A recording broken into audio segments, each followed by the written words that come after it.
Hey friends, Michael McFarland, the Lake Fork Guide, sitting in McFarland's corner, and I'm going to give you a Lake Fork rundown. All right, this is a real brief rundown.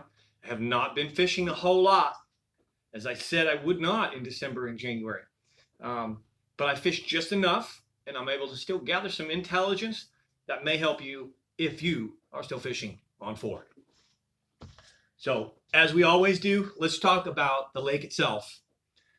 The water temperatures are now cold.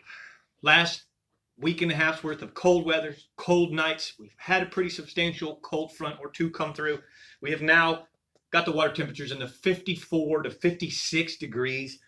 Today, when I fished at the afternoon, was 54.1. So we are now cold. Remember, anything below 54 degrees is winter fishing. Slow going, get in the creeks, get in the swings, get in the creek bends, get your flipping stick and start flipping them jigs and some drop shots. Drop shotting on wood can be spectacular. But we are now cold, and until realistically December 19th is the winter solstice. That's the shortest day of the year. The very next day we start growing 30 seconds to a minute each day. So immediately after December 19th, in retrospect, it's kind of like spring already. The days are growing longer. It doesn't happen real fast, and we're still a couple months away from the spawn. But as of December 19th, things really do start to turn the tables, okay? We have to hit the bottom first. We're probably going to end up down somewhere in the 40s, like always, 49 degrees. We've been as low as 46 before. Remember the warm trends. Warm trend days, go fishing. Cold front days, go hunting. Water visibility, very good. 1 to 2 foot just about everywhere you go. No issues there. Lake level, progressively dropping less than a quarter inch a day. 400.71, which is 2 feet and a quarter low.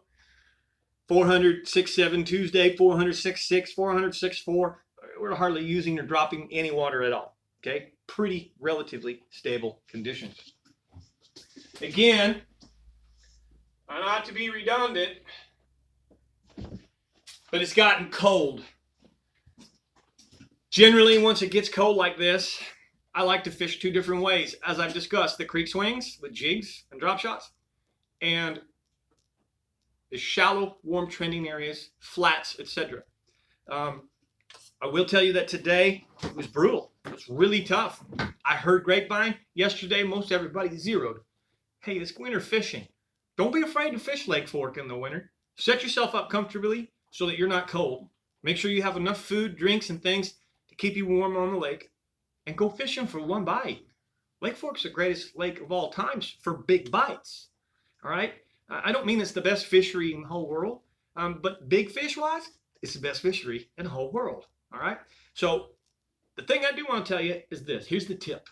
All right? Out of all this little brief rundown, I guess, since I haven't been fishing, I want to give you some pretty good intelligence. Number 1, red rattle traps in the winter catch big fish really, really shallow. Like shallow, like less than a foot of water. Sunbathing areas.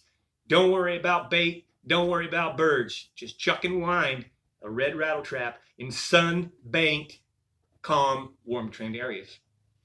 That's a tip. Chili bowl. That's a color. Red chili bowl. Sam Rayburn red is another excellent color. I like a combination. I will always have a sexy shad, all right? But I also like a combination of that red and yellow. I think they may call it, tomato, something like that. But anyways, rattle trap shallow. I talked about the jigs and whatnot in the creek swings. But there's also a bite on wood. 4 to 6 foot wood in the right places. The big stumps, not all the wood, but the bigger stumps. The larger stumps have root systems.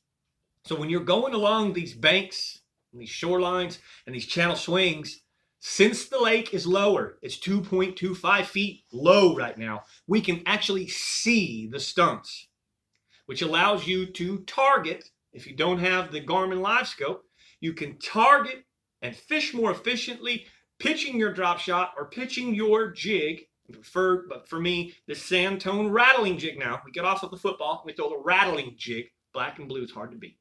And JC's Spicy Craw. But now we can see the specific stumps. So in other words, I may have 10 stumps here in front of me. Only 2 of them are big stumps. Because I can visually see them now, I'll tell the clients, only throw to those 2 stumps. Skip the rest. Most of the time, they're not on the little tiny stuff. Okay? But that's it. That's the tip right there. Stay shallow. The deep bite is not there. It's a shallow bite. If they ain't eating the moving baits, get you some plastics. Have a good time. On fork, you can still catch a big one, and it won't be long, folks.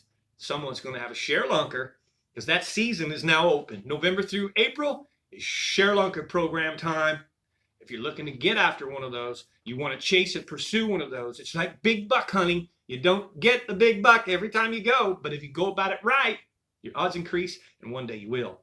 So some of these things I'm telling you will get you that bigger bite.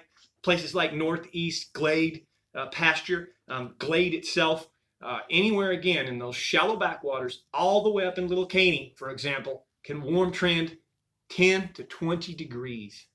All right, it can also cool trend very quickly, just the same. So I appreciate y'all. Thumbs up if you're enjoying it. Don't forget to hit the subscribe button. Find me on Instagram, The Lake Fork Guide. Find me on Facebook, Lake Fork Adventures Guide Service. Other than that, I appreciate you. Wish you all great fishing. I hope this helps somebody catch more fish. Mike McFarland, giving you the Lake Fork Rundown.